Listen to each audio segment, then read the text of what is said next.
Welcome to the Learning Pines YouTube. We hope this video helps. You start by confirming prerequisites, firmware 1, 2 or newer and a compatible device OS. Plug the hub into a 5V/2A power supply, then attach Ethernet or USB-C directly. Once powered, open the SpeedX app and sign in or create an account. This links your device to the hub. Make sure the hub LED shows steady green before proceeding, because that indicates network and power stability. If LED blinks, wait and retry after 1 minute to avoid configuration errors.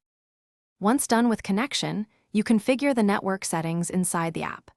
Choose static IP if you need stable addressing, or enable DHCP for simple setups, then set gateway and DNS entries.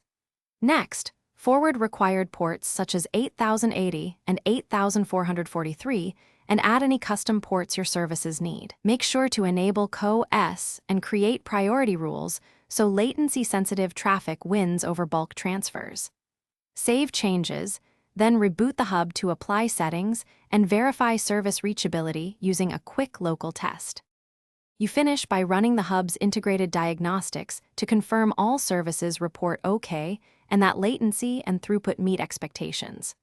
Apply any configuration backups and schedule weekly exports for recovery, because regular snapshots save time when things go wrong. If a service fails, first check physical cabling and LED status, then restart the hub and rerun diagnostics.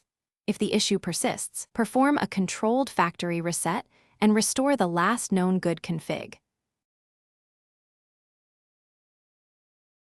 Thanks for watching. Consider subscribing if we helped you.